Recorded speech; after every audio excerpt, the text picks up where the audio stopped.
श्वास रुक जाएगी चलते चलते, समा बुझ जाएगी जलते जलते। समा बुझ जाएगी जलते जलते, समा बुझ जाएगी जलते जलते। श्वास रुक जाएगी चलते चलते, समा बुझ जाएगी जलते जलते। समा बुझ जाएगी जलते जलते, समा बुझ जाएगी जलते जलते। दम निकल जाए, दम निकल जाएगा रोशनी का, साथ देती नहीं किसी का। साथ देती नहीं ये किसी का, साथ देती नहीं ये किसी का। क्या भरोसा है इस जिंदगी का, क्या भरोसा है इस जिंदगी का, साथ देती नहीं ये किसी का। साथ देती नहीं ये किसी का, साथ देती नहीं किसी का।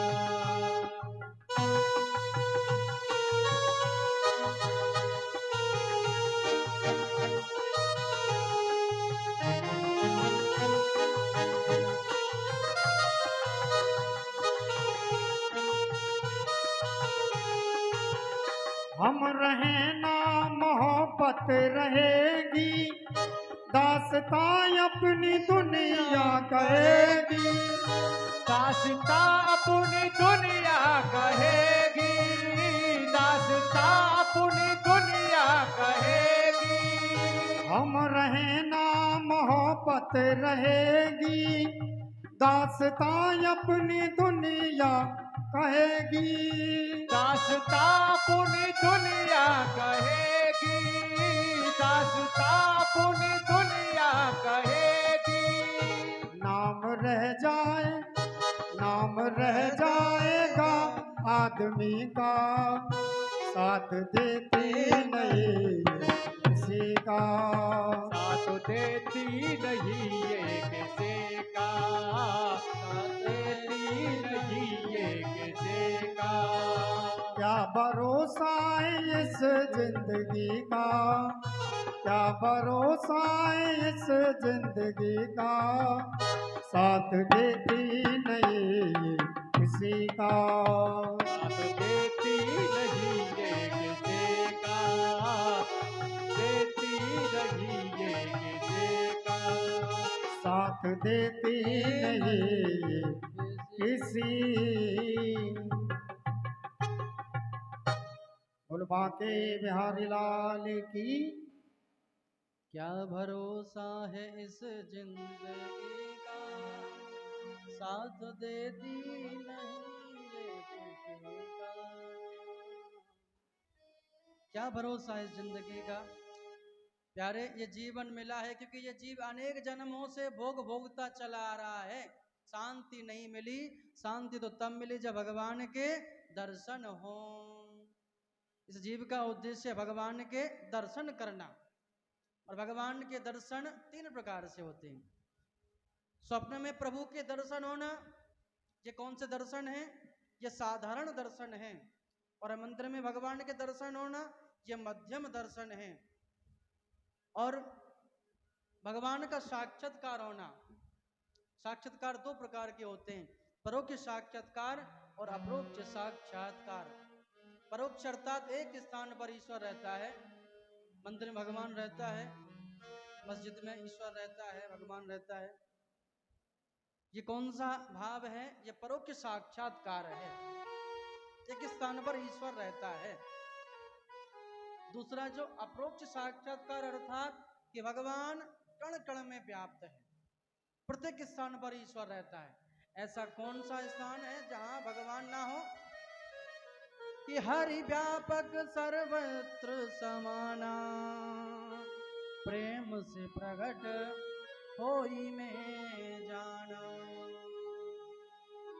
सर्वत्र भगवान सर्वत्र व्यापक है, प्रत्येक स्थान पर ईश्वर रहता है। अपरोक्ष साक्षात्कार जिसको हुआ है अहम ब्रह्मास्मि, जैसे गोपिकाओं को हुआ। गोपिकाएं भगवान कृष्ण की याद में अहम ब्रह्मास्मि कहती हैं। भगवान ने अपना स्वरूप गोपिकाओं को दान किया है। अहम ब्रह्मास्मि, मैं स्वयं कृष्ण हूं। अहम ब्रह्मास्मि, मैं स्वयं ब्रह्म हूं। उद्धव जी बार बार प्रणाम करते हैं कि वंदे नंद ब्रज स्त्रीणाम पादुर्णम भीक्षण सह तासाम हरि कथोत गीतम पुनाति भुवनत्रयम्। कि धन्य है नंद बाबा के ब्रज में रहने वाली इन गोपिकाओं के लिए कि आज सभी को पवित्र कर रही हैं। धन्य है इनकी लीलाएं, इनकी कथाएं सबको पवित्र कर रही हैं। क्योंकि वेद कहते हैं काम छोड़ो, क्रोध छोड़ो, वैराग्य धारण कर लो। शास्त्र कहते हैं सबको छोड़कर और भगवान का भजन करो। पर जीव से तो एक तमाकू, सिगरेट, गुटखा, शराब तो छूटती नहीं है। तो काम, क्रोध, मद, लोभ, मत्सर, ये भयानक वस्तुएं कैसे छूटेंगी? अर्थात भगवान की प्राप्ति नहीं होगी। उदास ना हो। श्रीमद् भागवत शास्त्र ऐसे जीवों के लिए है। आप परिवार में रहो और परिवार में रहना अपराध नहीं है। परिवार को सर्वस्व समझना ये पाप है। परिवार में रहकर आप भगवान को प्राप्त कर सकते हैं। जैसे गोपिकाओं ने भगवान को प्राप्त किया, घर में रहती थी, कहीं तीर्थ नहीं जाती, द्वार पर ही भगवान आ जाते हैं, घर में ही भगवान दर्शन देते हैं। वो त्रिलोकपति आते हैं और बैठ जाते हैं। गोपी से कहती है, अरे गोपी अब तो माखन दे दे, काफी देर हो गई है। गोपिका कहती है कि अभी बैठ जा लाला। भगवान बैठ जाते, बैठे रहते हैं। अरे ये गोपिकाओं का प्रेम है, ऐसी गोपिकाओं की भक्ति है। भगवान आज बैठे हैं, भगवान नाच रहे हैं। गोपिका कहती है, लाला तो पे नाचबो आवे? कि हाँ आवे। तो भगवान को नचाने लगी, भगवान नाचने लगे। ऐसा उनका प्रेम है कि द्वार द्वार पे है बसत हरिद्वार, बद्री केदार दार, बद्री केदारनाथ जहाँ फिरत दास दासी है। स्वर्ग अपवर्ग प्रथा लेकर करेंगे क्या, जानते नहीं हो हम वृंदावन वासी हैं। द्वार द्वार पे हरिद्वार न गोपिकाओं की बसता है। ये गोपिकाओं का प्रेम है। घर में कार्य करती हैं, बच्चों का पालन पोषण करती हैं, अपने शरीर का पालन पोषण करती हैं, पर भगवान का स्मरण करती रहती हैं। कोई भी कार्य करें कि हरे कृष्ण कृष्ण कृष्ण हरे हरे, कृष्ण कृष्ण हरे हरे, हरे राम राम राम हरे हरे। बड़े भाव से भगवान का नाम उच्चारण करती रहती, कृष्ण ही कृष्ण। कोई कार्य करें, खा रही हैं तो कृष्ण, जा रही हैं तो कृष्ण, सो रही हैं तो कृष्ण को स्मरण करें। घर में रहो तो भगवान को स्मरण करते रहो। रसोई बना रहे हो तो भगवान को स्मरण करो, सो रहे तो भगवान को स्मरण करते रहो, भगवान का नाम उच्चारण करते रहो, तो आपका जीवन बड़ा ही मधुर हो जाएगा, बड़ा मधुर हो जाएगा। धुंधकारी के उपद्रव से आत्मदेव ने गोकर्ण के कहे अनुसार अपने घर को छोड़ दिया और दशम स्कंद का जंगल में जाकर और भगवान का पाठ करते हैं बड़े भाव से, और भगवान की पाठ पूजा करते। दशम स्कंद के प्रभाव से आत्मदेव का उद्धार हुआ। इधर गोकर्ण जी महाराज ने भी परिवार का त्याग किया। समय बीतता गया, अब तो धुंधकारी और आजाद हो गया, अब तो मनमानी करता है। एक तो उसने धुंधकारी ने एक राजा के महल में चोरी की, धन लेके आया। जैसे वेश्याओं को धन प्रदान किया, जिससे वेश्या बड़ी प्रसन्न हुई। अब तो देखा कि राजा का धन है, तो रात्रि में उन वेश्याओं ने आपस में चर्चाएं करके उस धुंधकारी को मारने का विचार विमर्श किया कि अरे इसने राजा के महल में चोरी की है, अर्थात एक दिन ये पकड़ा जाएगा। कि वित्तम हत्वा पुनश्चैन मारिष्यति निश्चितम, कि राजा यह सारा धन छीन कर इसे प्राण दंड देगा, इसे मार डालेगा और हमको भी मार डालेगा। तो क्या करें कि इसको मार दो। तो उन पांचों वेश्याओं ने धुंधकारी को मारने का प्रयत्न किया, अनेकों प्रयत्न किए।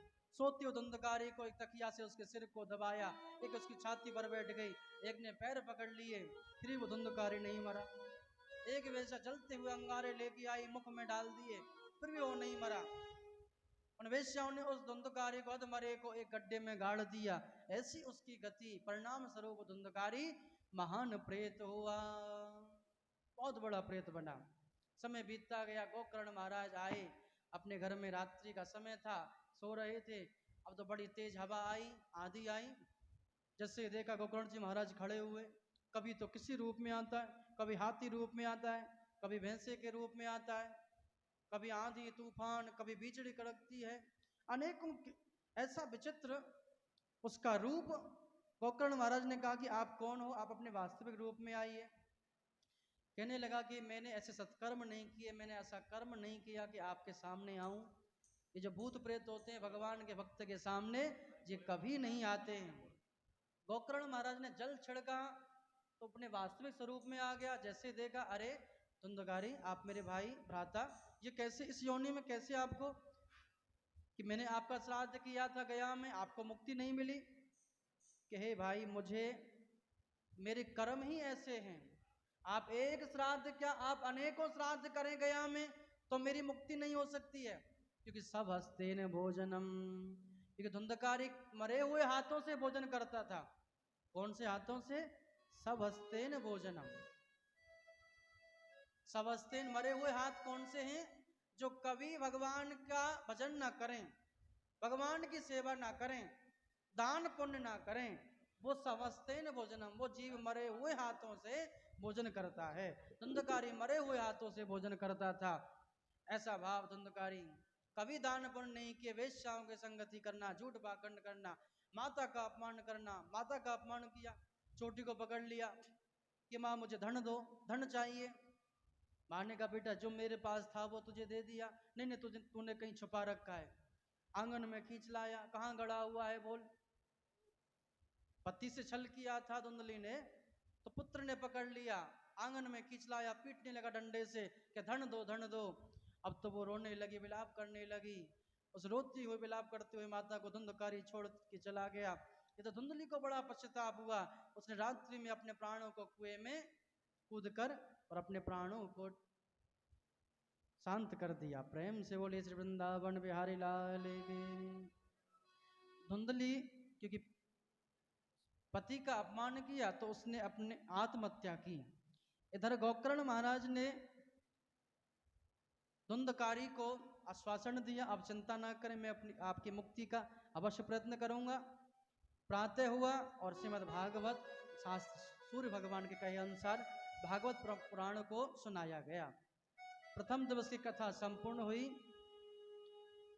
जो 7 गांठ वाला जो बांस था, जो धुंधकारी का जो आसन था, क्योंकि हवा का स्वरूप था, कथा में जैसे ही आया दूसरी हवा उड़ गया, फिर से बैठा, फिर से उड़ गया हवा में।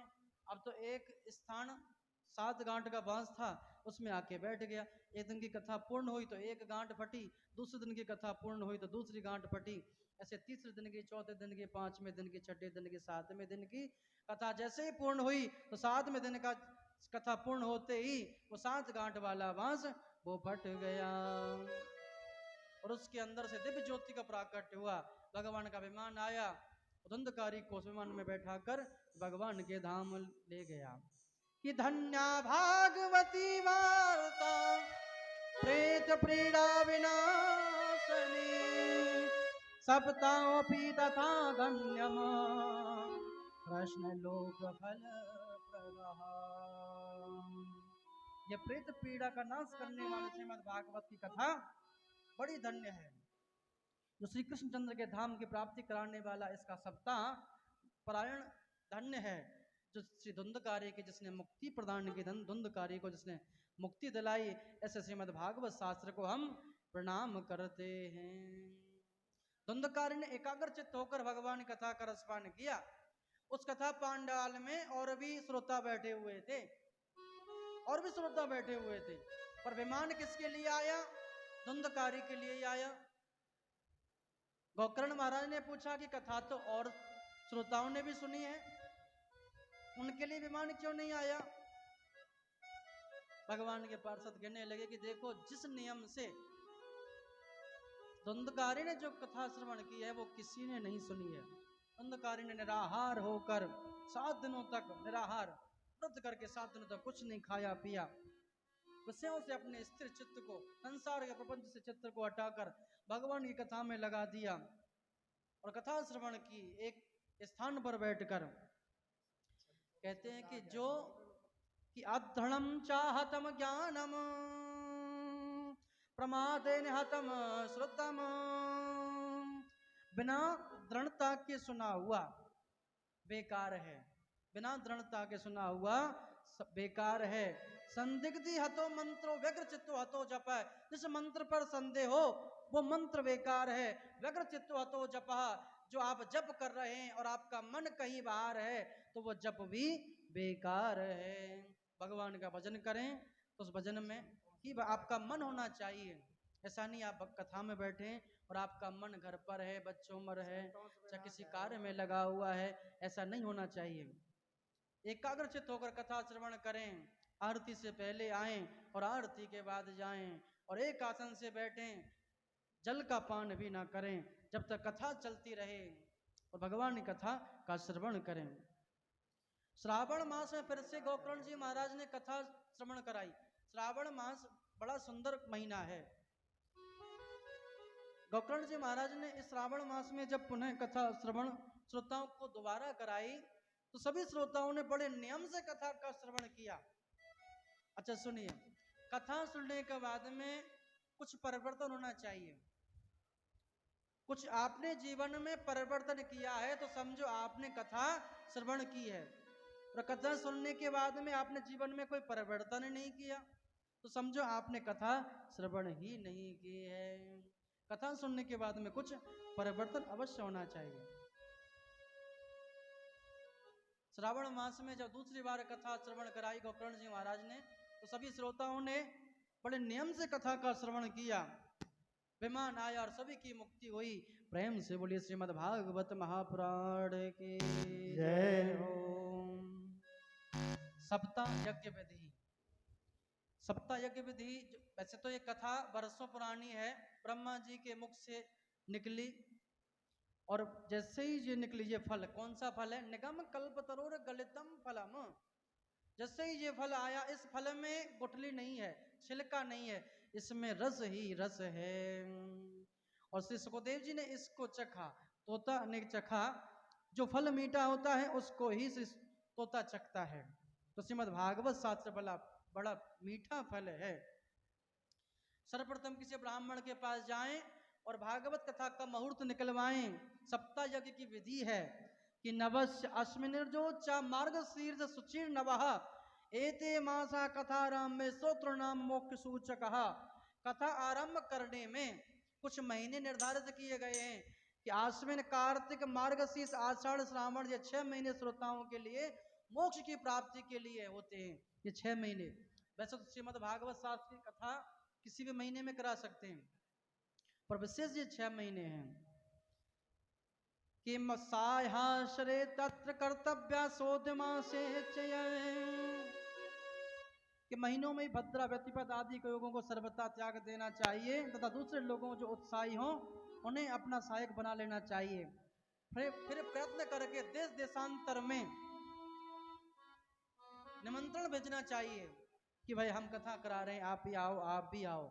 सभी को बुलाना चाहिए, सभी को निमंत्रण देना चाहिए। एक सिंहासन बनाएं, सिंहासन पर वक्ता को बिठाएं। अच्छा, व्यास गद्दी को ऊंचा क्यों बनाया जाता है?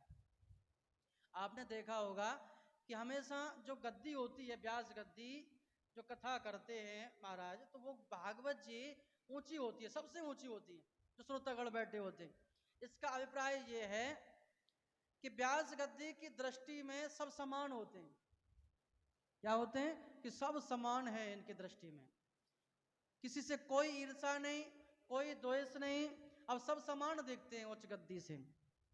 प्रेम से बोलिए व्यास जी महाराज की जय हो। उच्च सिंहासन पर बैठाया जाए और बड़े भाव से एक स्वर्ण सिंहासन बनाया जाए, सोने का सिंहासन, कम से कम 3 तोले सोने का एक सिंहासन बनवाया जाए, जिसमें भागवत शास्त्र को विराजित किया जाए, पूजन हो, 7 दिवस तक कथा हो, और उस सिंहासन को ब्राह्मण को प्रदान किया जाए, और फिर ब्राह्मणों को भोजन कराया जाए, और बड़े भाव से यज्ञ करते हुए वो बड़े नियम से कथा का श्रवण करके और भगवान का कीर्तन किया जाए। अनेकों सप्ताह विधि बतलाई हैं। मंगलाचरण श्रीमद् भागवत शास्त्र का आता है तो वेद व्यास जी ने मंगलाचरण में ही आश्चर्य दिखला दिया। भागवत शास्त्र का जो प्रारंभ है सच्चिदानंद रूपाय विश्वोत्पत्त्या हेतवे तापत्रय विनाशाय श्री कृष्णाय वयम नमः, यहां से किया गया है। भगवान के स्वरूप से। परंतु मंगलाचरण जो किया है वेद व्यास जी ने, क्योंकि महात्म जो है 5 अध्यायों में विराजित है, 5 अध्यायों में है महात्म। और प्रथम स्कंद प्रथमो अध्याय जहां से व्यास जी ने मंगलाचरण प्रारंभ किया। मंगलाचरण में बड़ा आश्चर्य दिखला दिया। मंगलाचरण में सर्वप्रथम किसकी स्तुति की गई है? वेद व्यास जी सर्वप्रथम जो स्तुति करते हैं मंगलाचरण में, कहते हैं कि जन्मादिस्य यतोन्वयादिरतः स्वार्थे सुभिज्य स्वराटः तेने ब्रह्महृदाय आदि कवये मुह्यन्ते यत्सूरयः तेजो वारी मृदाम यथा विनिमयो यत्र तिसृणोमरसः धामना सुन सदा निरस्तकुहकं सत्यं परमो धीमहि। श्री वेद व्यास जी ने जब मंगलाचरण किया है तो ऐसा आश्चर्य दिखला दिया, ऐसा चमत्कार दिखला दिया मंगलाचरण में। सर्वप्रथम प्रारंभ में ही बड़ा चमत्कार दिखलाया। क्या कहा कि भैया हम किसी देवी देवता का स्मरण नहीं कर रहे हैं। आप सोचें कि हम श्री कृष्ण का या भगवान राम का स्मरण कर रहे हैं सर्वप्रथम, या भगवान भोले बाबा का कर रहे हैं। हम किसी देवी देवता का स्मरण नहीं कर रहे हैं।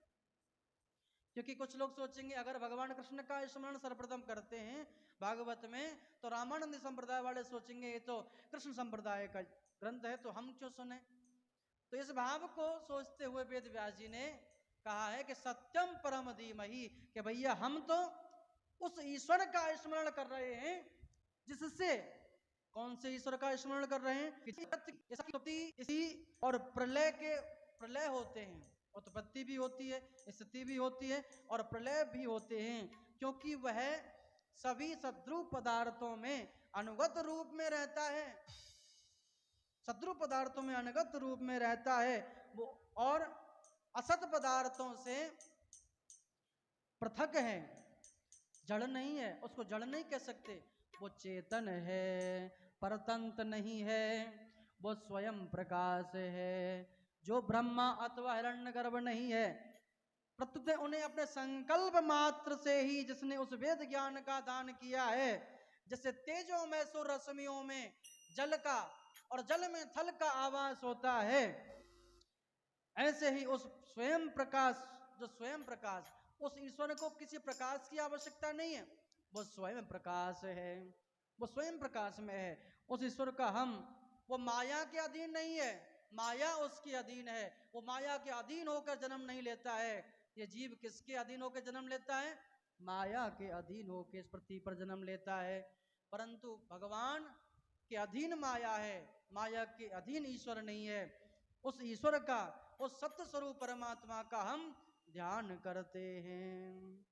वो ईश्वर कैसा है कि बिनु पद चलहि सुनहि बिनु काना, बिनु पद चलहि सुनहि बिनु काना, बिन पग चले सुने बिन काना, कर बिन करम करे बिन नाना। राम सिया राम जय जय राम, राम सिया राम जय जय राम, राम सिया राम जय जय राम।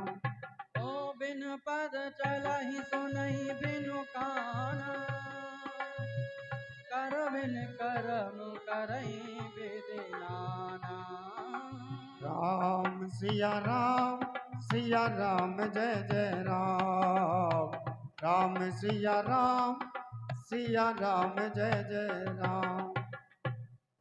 बिन पद चलहि सुनहि बिनु काना, बिना पैरों के भी ईश्वर चलता है, बिना कानों के वो सुनता है, बिना हाथों के बिन कर्म करहि बिद नाना।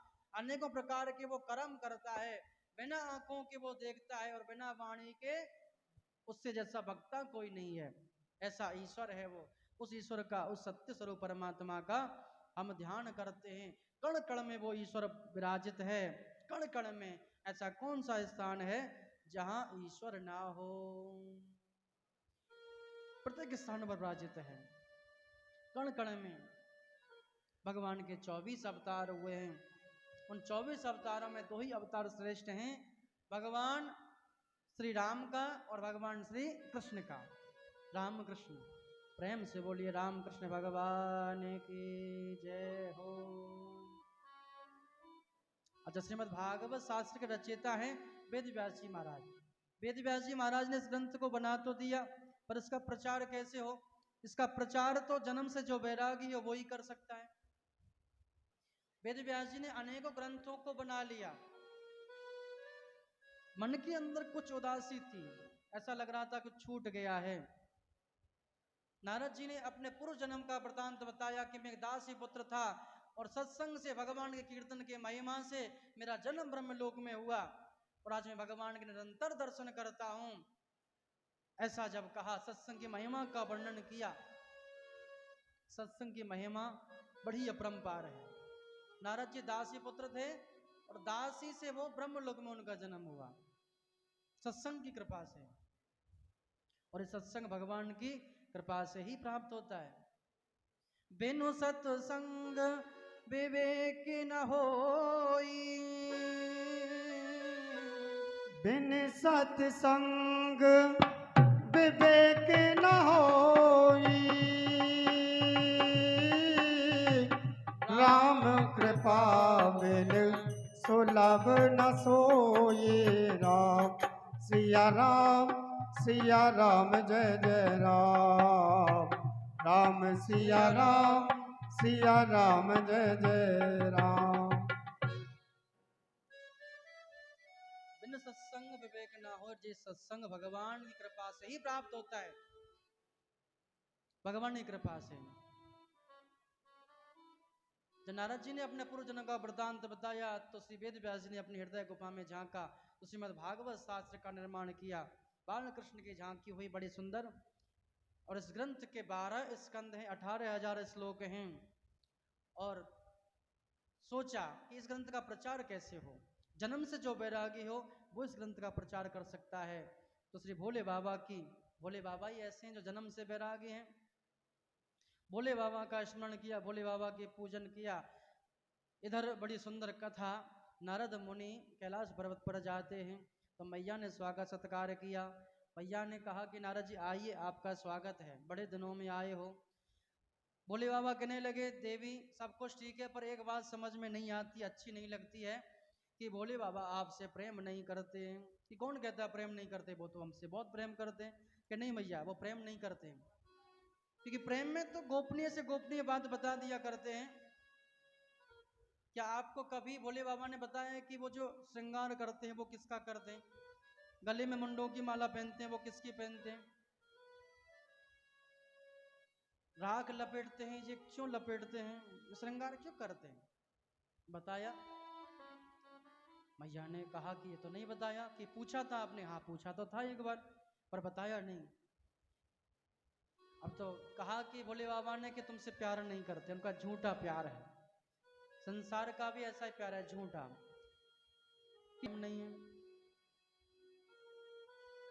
अब तो देवी को भड़का दिया। भोले बाबा संध्या के समय आए, भोले बाबा से कहा कि आप मुझे प्रेम नहीं करते हो। भोले बाबा ने कहा, देवी मैं तो बहुत प्रेम करता हूँ। कौन कहता है कि आपने कभी बताया नहीं कि ये श्रृंगार करते हैं? कि प्रेम में तो गोपनीय से गोपनीय बात बता दिया करते हैं। भोले बाबा ने कहा, देवी ये पूछकर क्या करोगी, आपको कष्ट होगा। कि नहीं नहीं मुझे बताओ। आज मैया ने हट पकड़ लिया। जैसे हट पकड़ लिया तो भोले बाबा बताने लगे कि देवी ये जो श्रृंगार है ये सब तेरा ही है। जितनी बार तेरे जन्म हुए उतनी बार मैंने तेरी यादों को सजो के रखा है। कि तू ना सही तो तेरी यादें सही, तेरी यादों के सहारे जी लेंगे हम, तेरी यादों के सहारे हम जी लेंगे। आशिक भोले बाबा जैसा कोई आशिक भी नहीं है, कोई प्रेमी भी नहीं है भोले बाबा जैसा। ऐसे प्रेमी है भोले बाबा, यादों के सहारे जीते हैं। कि जो मुंड हैं, ये जितनी बार तेरे जन्म लिया मैंने तेरे का श्रवण कराइए। तो भोले बाबा मैया को अमर कथा का रसपान कराने लगे। अमर कथा हुई 1 दिन 2 दिन 3 दिन 4 दिन 5 दिन। भोले बाबा ने कहा था कि देवी मैं आंखें बंद करके कथा श्रवण कराता हूँ, तो मुझे कैसे मालूम पड़ेगा कि आप कथा सुन रहे हो कि सो रहे हो? आप हुंकारे भरते रहना, तो कथा में हुंकारे भरते रहना चाहिए। तो मैया हुंकारे भरती रही। एक दिन की जब कथा जब प्रारंभ हुई तो एक अंडा था, उसके अंदर विकार उत्पन्न हुआ। 1 दिन 2 दिन 3 दिन 4 दिन 5 दिन, और उसकी अंडा के अंदर से एक बच्चा उत्पन्न हुआ। इधर मैया को नींद आई और अंडा के अंदर से जो गर्भ उत्पन्न हुआ सुख का बालक तोता, तो वो हुंकारे भरने लगा। 5 दिन 6 दिन 7 दिन 8 दिन जैसे कथा संपूर्ण पूर्ण हुई, दिव्य जय जयकार होने लगे। जैसे जय जयकार होने लगे तो मैया की आंखें खुली। मैया ने कहा क्या हुआ, कथा हो गई? कि हाँ कथा हो गई। कि इतनी जल्दी कथा हो गई? आप तो श्रवण करा रहे थे कि भगवान का जन्म हुआ, भगवान की बड़ी सुंदर लीलाएं चल रही थी, भगवान की माखन चोर लीलाएं, बड़ी सुंदर, मुझे आनंद आ रहा था, और इतनी जल्दी आपने कथा कर दी। भोले बाबा ने कहा कि देवी तुम तो सो गई शायद। अरे ये कथा तो 4 दिन पुरानी है, आप सो गए। मैया ने कहा कि नहीं नहीं मुझे तो नींद नहीं आई। कि नहीं नहीं तुझे नींद आ गई। कुछ लोग ऐसे होते हैं सोते खूब हैं पर कहते हैं कि आजकल तो नींद ही नहीं आती है। ऐसे एक डॉक्टर के पास गया नींद का मारा, डॉक्टर साहब नींद नहीं आती है आजकल, क्या करें? डॉक्टर ने कहा कि भैया ऐसा है, ये टैबलेट है, ये ले लेना, इससे खूब नींद आएगी, खूब आएगी नींद। अब तो घर चला गया, 1 दिन 2 दिन 3 दिन 4 दिन नींद नहीं आई। अब तो बड़ा क्रोधित होकर डॉक्टर के पास गया, अरे डॉक्टर साहब मुझे नींद नहीं आई, आपने कैसे टैबलेट दी है? कि अरे भाई मैंने क्या कहा था, 1 टैबलेट ले लेना। कि हाँ, तो 2 लेके देख लेता, उससे आ जाती। कि डॉक्टर साहब 2 की क्या बात है, मैंने तो 4 पहले ही लेके देख ली हैं, मुझे चारों से नींद नहीं आई। तो डॉक्टर बोला कि भैया तेरा इलाज मेरे पास नहीं है, जहाँ भगवान की कथा हो रही हो वहां चले जाना, तुझे खूब नींद आएगी, खूब सोएगा। जहाँ भगवान की कथा होती है वहां जीव खूब सोता है, वहां नींद आती है, क्योंकि विघ्न डालती है कथा में। कुंभकर्ण की पत्नी है निंद्रा देवी। जब कुंभकर्ण का वध किया भगवान ने, तो उनकी पत्नी ने बदला लेने के लिए भगवान से कहा कि हम आपसे बदला लेंगे। कि कैसे? कि हम आपसे बदला ऐसे लेंगे कि आपके पास जो जीव पहुंचते हैं किसके माध्यम से? कि सत्संग कथाओं के माध्यम से। तो हम कथा में आएंगे और उनके सिर पर मंडराएंगे, उनको सुला देंगे, सो जाएंगे, तो वो आपके पास आएंगे ही नहीं, हम आपसे बदला लेंगे। भगवान ने कहा कि हम भी ऐसा करेंगे कि कथा के बीच बीच में कीर्तन कराते रहेंगे, ताली बजवाते रहेंगे, जिससे तू आएगी नहीं। तो कथाओं के बीच बीच में कीर्तन करते रहें तो निद्रा नहीं आती है। बड़े आनंद की प्राप्ति हुई। प्रेम से बोलिए श्री कृष्ण भगवान की जय हो। भोले बाबा ने कहा कि मेरी कथा कौन श्रवण कर रहा था? देखा ये सुख का बच्चा था, तोता। जैसे तोते को देखा, अरे मेरे ज्ञान की चोरी की है, तोता भाग गया। अब जैसे भागा भोले बाबा उसके पीछे पीछे, अरे तो रुक, तूने ज्ञान की चोरी की है, तूने ज्ञान की चोरी की है।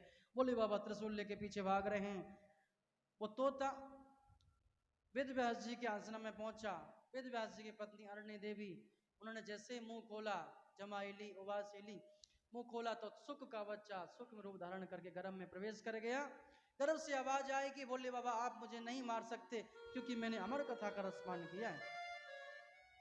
इधर बड़े आनंद की प्राप्ति, समय बीतता गया। 1 साल 2 साल 3 साल 16 साल हो गए गर्भ में। अरण्य देवी को कष्ट होने लगा मैया को। वेद व्यास जी ने पूछा कि अरे किसी संतान हो, तुम गर्भ से बाहर क्यों नहीं आते हो? 9 महीने में संतान गर्भ से बाहर आती है, पर वो तो ऐसे संतान के 16 वर्ष हो गए गर्भ में, बाहर ही नहीं आती है। अंदर से आवाज आई कि मुझे इस संसार में नहीं आना है, मुझे माया से डर लगता है, ये माया बड़ी विचित्र है, इससे मुझे डर लगता है, माया बड़ी प्रबल है, ये किसी को नहीं छोड़ती है। इधर नारायण का स्मरण किया वेद व्यास जी ने। भगवान नारायण ने आशीर्वाद दिया कि हे पुत्र, मेरी माया तुझको स्पर्श नहीं करेगी, तू इनके गर्भ से बाहर आ। तो श्री सुखदेव जी ने अरण्य देवी के गर्भ से जन्म लिया। प्रेम से बोलिए श्री सुखदेव जी महाराज की जय हो। जन्म लेते ही वन की ओर प्रेम, वन की ओर चल दिए, लंगोटी तक का त्याग कर दिया, वन में पत्तों में विलीन हो गए और बड़े आनंद से वो जाने लगे। और एक पेड़ के नीचे बैठने वाले समय बीतता गया, समाधिस्थ भगवान की पूजा में लग रहे हैं। प्रेम से बोलिए श्री सुखदेव जी महाराज की जय हो। जय जय श्री राधे, जय जय श्री राधे श्याम। श्री सुखदेव जी भगवान का निराकार भक्ति करते हैं। कौन सी निराकार भक्ति करते हैं? निराकार अर्थात जिसका कोई आकार ना हो। इधर सनकादिक ने नारद जी से कहते हैं कि और भी बड़ी सुंदर कथा है कि पांडव जो हैं सत्य के मार्ग पर चलते थे और कौरव असत्य के मार्ग पर चलते थे। सत्य के मार्ग पर पांडव चलते हैं, कौरव असत्य के मार्ग पर चलते हैं। तो कौरवों के सहायक बहुत लोग हैं और पांडवों के सहायक भगवान श्री कृष्ण हैं। क्योंकि सत्य के मार्ग पर चलने में बड़ी कठिनाइयां आती हैं। संसार आपका सहयोग न करे शायद, परंतु असत्य के मार्ग पर चलने में कठिनाइयां कम हैं और बहुत सारे लोग, संसारिक लोग आपकी सहायता करते हैं। परंतु अंत में जब विजय होती है तो सत्य की होती है, असत्य की पराजय होती है। सत्य के मार्ग पर कठिनाइयां अवश्य हैं, असत्य के मार्ग पर कठिनाइयां नहीं हैं, परंतु अंत में सत्य की ही विजय होती है। पांडव सत्य के साथ सत्य के मार्ग पर चलते हैं तो भगवान श्री कृष्ण उनके साथ रहते हैं। भगवान श्री कृष्ण रहते हैं। पग पग पर बचाया, पांडवों की रक्षा की, लाकाग्रह से बचाया, महाभारत को विजय कराया। धन्य है भगवान श्री कृष्ण के लिए। जब बर्बरीक महाराज को पूछा गया कि भाई किसने किसको मारा इस महाभारत में, तो बर्बरीक महाराज ने कहा, खाटू श्याम जी ने, कि किसी ने किसी को नहीं मारा। भगवान श्री कृष्ण का सुदर्शन चक्र आता है, वो पहले वध करता है, अर्जुन का बाण पीछे लगता है और काली का खप्पर भर रहा था। अच्छा, द्रौपदी जो थी वो साधारण स्त्री नहीं थी। हाँ, द्रौपदी स्वयं देवी का अवतार, जिनके श्रृंगार के लिए पुष्प फूल देवलोक से आते थे। कहां से आते थे? देवलोक से, द्रौपदी के लिए। धन्य है द्रौपदी के लिए। जब सभा में जब निर्वस्त्र किया जा रहा था द्रौपदी को, तो पूरी सभासदों को पुकारा द्रौपदी ने। राजा धृतराष्ट्र से कहा, भीष्म पितामह जी से कहा कि हे आप मेरी रक्षा कीजिए, आप मेरी रक्षा कीजिए। सबके पास जा जाकर पुकार करती हैं। जब द्रौपदी को जब कमरे कक्ष से लाया गया, दुशासन से द्रौपदी ने कहा था कि मैं अभी रजस्वला धर्म से हूं। जो स्त्री रजस्वला धर्म से होती है, जो पीरियड टाइम होता है, तो उस समय स्त्री के लिए पहले तो क्या है, अलग कमरे हुआ करते थे, अलग कक्ष होते थे, 5 दिन तक उनमें ही निवास करना। आज तो खैर साथ में रहते हैं। इधर द्रौपदी जब वस्त्र हरण के समय जब दुशासन कक्ष में द्रौपदी को लाने के लिए जब पहुंचा, तो द्रौपदी ने कहा कि देखो मैं रजस्वला धर्म से हूं, आप मुझे सभा में लेके जाओगे ये शोभा नहीं देता। अभी मैंने सिर नहीं धोया है, बाल नहीं धोए, आप ऐसा अपराध ना करें। परिणाम स्वरूप दुशासन नहीं माना। जब उस सभा में लेके आए तो रजस्वला स्त्री को स्पर्श करने से, सभा में लाने से, तो उन कौरवों का विनाश हुआ। द्रौपदी की बड़ी सुंदर पुकार, सभी को पुकारती हैं, रो रही हैं, विलाप कर रही हैं। जब देखा कि पूरी सभा में कोई उनका सहायक नहीं है, क्योंकि इस जीव की आदत है मांगने की, सहायता मांगने की, कोई भी वस्तु मांगने की, कि भाई उसके पास गया, मुझे ये दे दो, मुझे वो दे दो। जीव की आदत है, अंतिम समय तक मांगता रहता है, अंतिम समय तक मांगता रहता है। द्रौपदी ने सभी से सहायता मांगने की, आप मेरी रक्षा कीजिए, रक्षा कीजिए। जब देखा द्रौपदी ने कि मेरा कोई सहायक नहीं है, भगवान श्री कृष्ण बैठे थे, सोच रहे हैं कि एक बार ये मुझे पुकारे तो मैं चला आऊं, परंतु भगवान को तो ये जीव अंत में पुकारता है। द्रौपदी ने जब देखा कोई मेरा सहायक नहीं है, तो अंत में बड़ी करुणा से भगवान को पुकारा कि प्रभु जी मोरी क्या बिगड़ेगी, आए के लाज बचाओ। द्रौपदी के 5 के तुम पति, सुमति आज काहे बिसारी।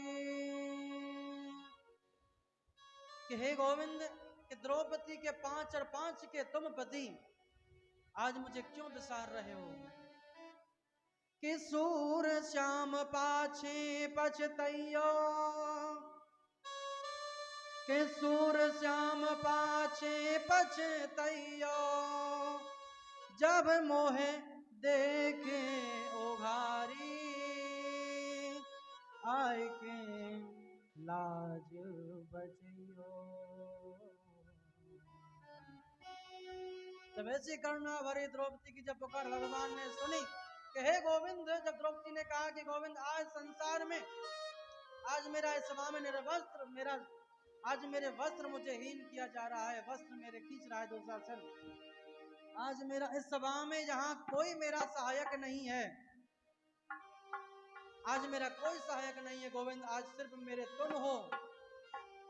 मेरी आपसे प्रार्थना है, मेरी आपसे पुकार है गोविंद, कोई अगर पूछेगा कि कौरवों की सभा में किसको निर्वस्त्र किया गया भाई, वो स्त्री कौन थी,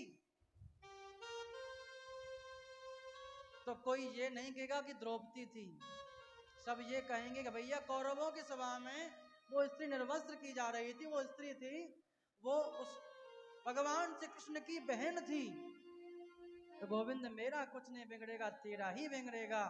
जब ऐसी पुकार द्रौपदी की सुनी तो भगवान साड़ी का स्वरूप धारण करके, वस्त्र का रूप धारण करके आ गए सभा में और द्रौपदी का चीर बढ़ा दिया, साड़ी को बढ़ा दिया कि साड़ी बीच नारी है कि नारी बीच साड़ी है, कि साड़ी की ही नारी है कि नारी की साड़ी है। और सभी में बड़ा आश्चर्य हुआ, दुशासन के हाथ थकित भये, दुशासन थक गया, खींचते खींचते खींचते खींचते भगवान ने इतना चीर बढ़ा दिया, किसके बदले में दिया कि भगवान के एक बार हाथ उंगली में लग गई थी तो द्रौपदी ने अपनी अनमोल साड़ी को फाड़ दिया और भगवान के एक चीर को बांधा, तो उस चीर के बदले में भगवान ने इतना बढ़ा दिया, को वस्त्र को बढ़ा दिया कि मेरा अभिप्राय है कि जो जी भगवान के लिए एक दान करता है, 1 रुपया, भगवान उसके लिए हजारों लाखों करोड़ों बढ़ाकर देते हैं। कि भगवान बड़े दयालु हैं, भगवान की करुणा है। जो एक चीर के बदले में आज इतना वस्त्र बढ़ा दिया, पूरी सभा में आश्चर्य छा गया, दुशासन थक गया, जो 10,000 हाथियों का बल जिसके अंदर वो साड़ी खींचते खींचते थक गया, हार गया। बड़ा आश्चर्य द्रौपदी की पुकार सुनकर। परंतु जो द्रौपदी ने जो गलती की, ध्यान देना, अच्छा द्रौपदी ने भगवान को कब पुकारा? अंतिम समय। और द्रौपदी की जो पुत्र की जो पत्नी थी, अभिमन्यु की जो पत्नी थी उत्तरा, उत्तरा के ऊपर जब कष्ट आया, अश्वत्थामा ने जब ब्रह्मास्त्र छोड़ा पांडवों का वंश समाप्त करने के लिए, क्योंकि गर्भ में ही रह गया था, पांडवों के 5 पुत्रों को पहले ही खत्म कर दिया था। अश्वत्थामा ने सोचा कि एक संतान उनके अभिमन्यु के पत्नी के गर्भ में है तो उसको भी मुझे समाप्त कर देना चाहिए। जैसे ब्रह्मास्त्र छोड़ा, जो द्रौपदी ने गलती की, सर्वप्रथम सभासदों को पुकारा, जब भगवान को स्मरण किया, वो गलती उत्तरा ने नहीं की। जब उत्तरा पर कष्ट आया तो उत्तरा ने सर्वप्रथम भगवान का ही स्मरण किया, भगवान को पुकारा कि पाही पाही महायोगिंद्र देव जगत पते नान्यम तद भयम पश्य यत्र मृत्यु परस परम।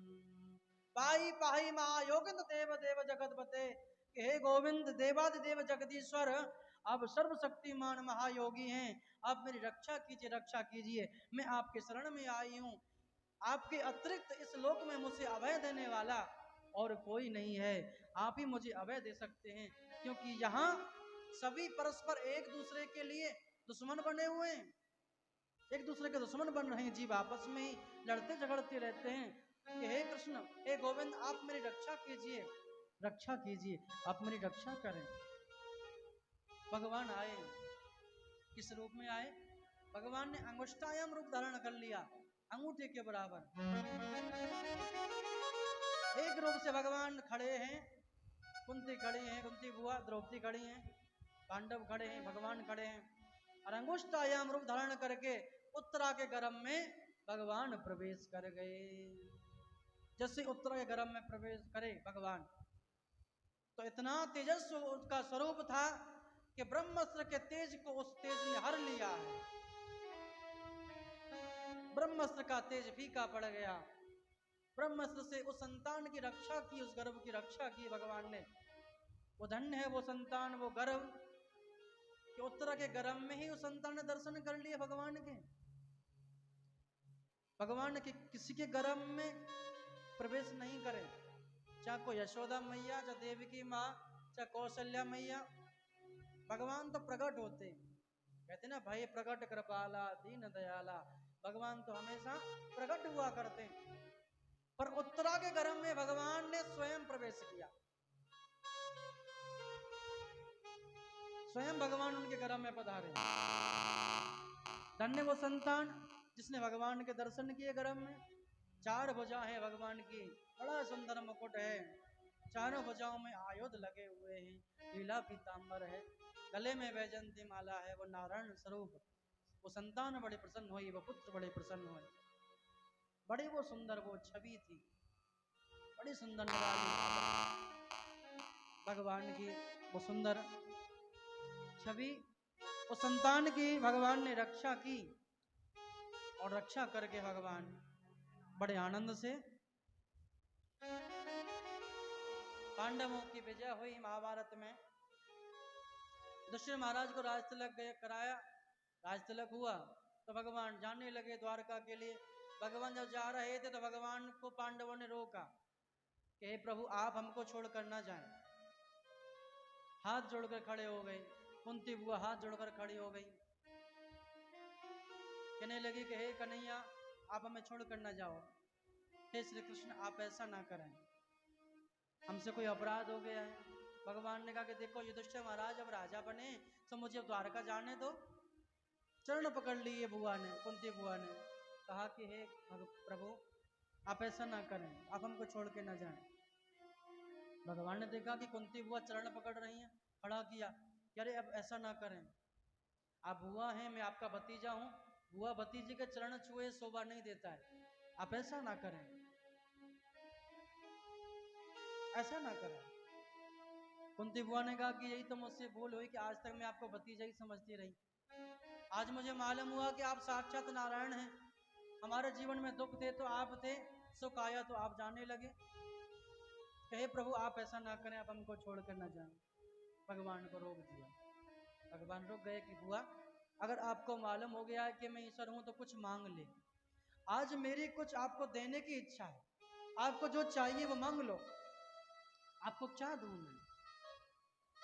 द्रौपदी कहती हैं, द्रौपदी भी खड़ी है वहां, द्रौपदी भी रोकती है भगवान को, पांडव भी रोक रहे हैं। कुंती ने जो मांगा वो किसी ने नहीं मांगा, ना कोई मांगेगा।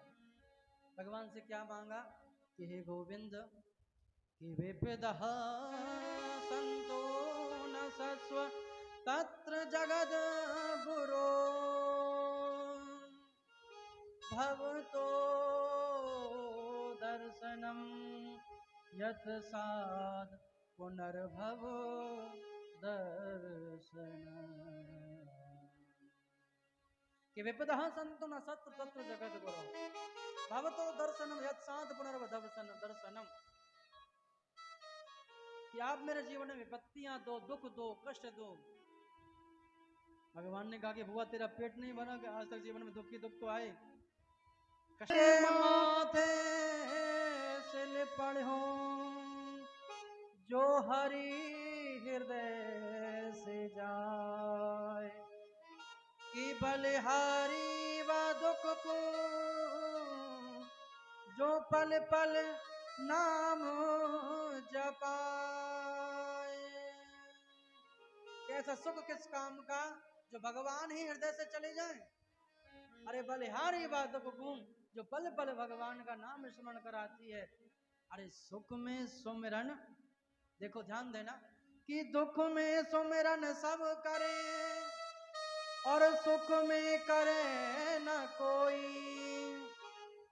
और सुख में सुमिरन करें तो दुख काहे को होए।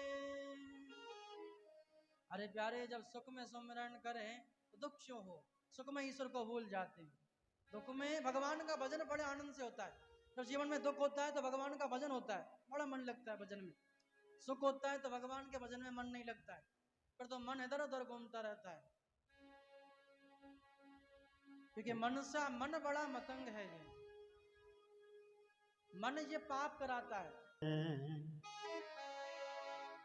दुख भी मुझे प्यारे हैं, छोड़ूं मैं किसे भगवन, दोनों ही तुम्हारे हैं, दोनों ही तुम्हारे हैं।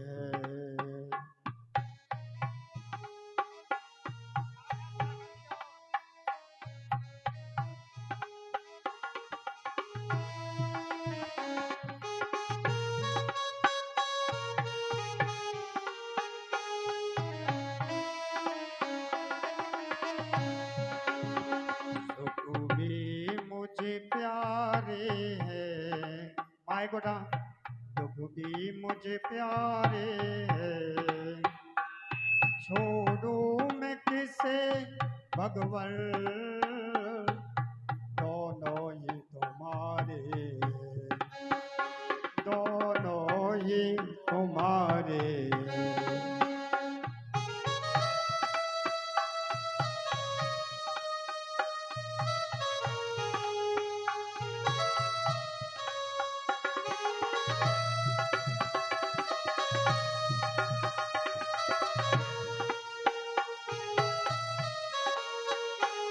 सुख दुख ही तो दुनिया की गाड़ी को चलाते हैं,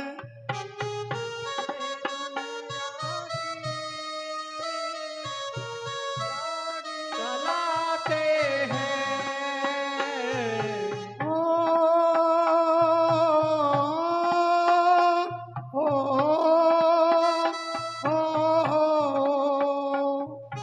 दुख ही तो दुनिया की गाड़ी को चलाते हैं। सुख दुख ही तो हम सबको इंसान बनाते हैं, दुख ही तो हम सभी को इंसान बनाते हैं।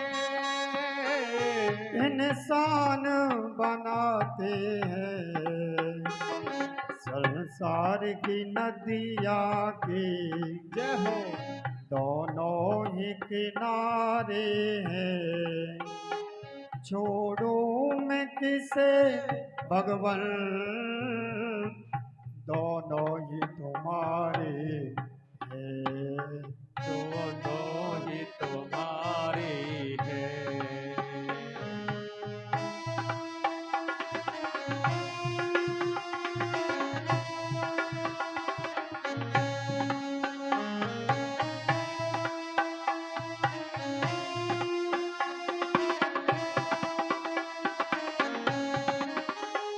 मैं कैसे कहूँ मुझको ये दे दे या वो दे दे, मैं कैसे कहूँ मुझको ये दे दे या वो दे दे।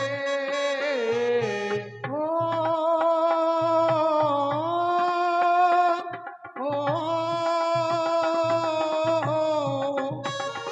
मैं कैसे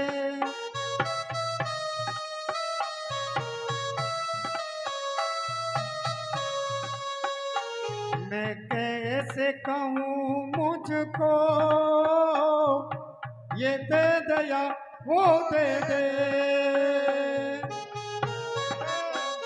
तुझको ये दे दे या वो दे दे। ये तो तेरी मर्जी है, मर्जी से जो तू दे दे, ये तो तेरी मर्जी है, मर्जी से जो तू दे दे। जी से जो तू दे दे, मैंने तो तेरे आगे दोनों हाथ पसारे हैं। मैंने तो तेरे आगे दोनों हाथ पसारे हैं। छोड़ो मैं किसे भगवन, दोनों ही तुम्हारे हैं। सुख भी मुझे प्यारे हैं, दुख भी मुझे प्यारे हैं। छोड़ो मैं किसे भगवन, दोनों ही तुम्हारे हैं।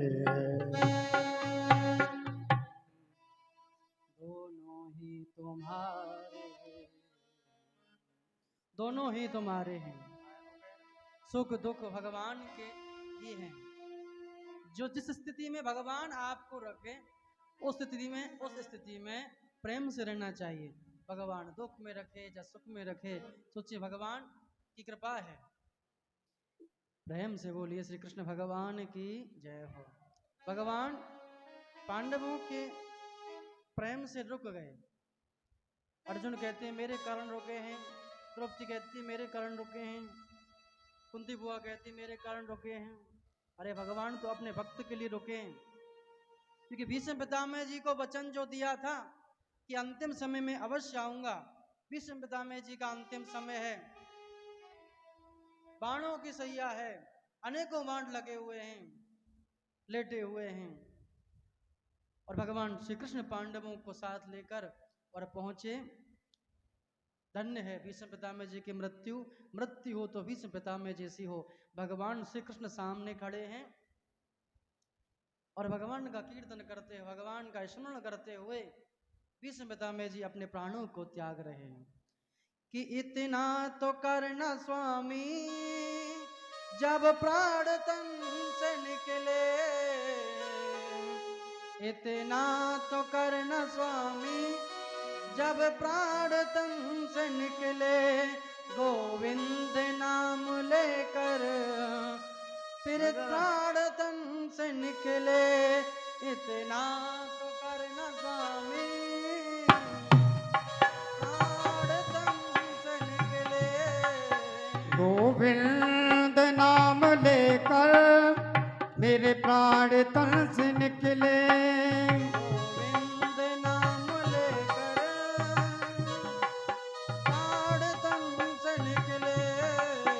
इतना तो करे न स्वामी जब प्राण तन से निकले।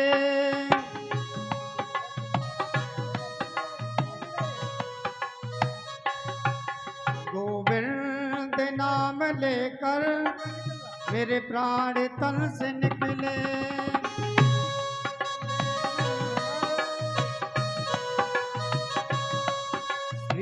गंगा जी का तट हो, क्या हो? बंसी का बंसी बट हो। कि प्यारे जब भगवान से विनती करें कि हे गोविंद जब मेरे प्राण निकले तो हे गोविंद मेरी एक ही प्रार्थना है कि श्री गंगा जी का तट हो,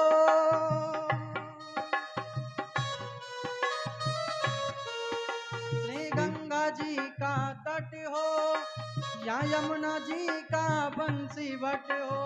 मेरा सावरा निकट हो जब प्राण तन से निकले।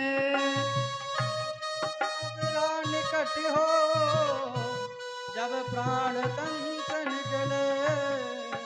इतना तो करे न स्वामी जब प्राण तन से निकले। इतना तो करे न स्वामी जब प्राण तन से निकले। गोविंद नाम लेकर मेरे प्राण तन से निकले। गोविंद नाम लेकर जब प्राण तन से निकले। पीतांबरी कसी हो मुखड़े पे कुछ हंसी हो। पीतांबरी कसी हो मुखड़े पे कुछ हंसी हो। छवि मन में ये बसी हो जब प्राण तन से निकले, सभी मनों में ये बसी हो जब प्राण तन से निकले।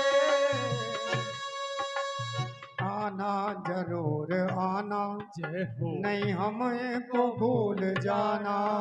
आना जरूर आना, नहीं हमको भूल जाना।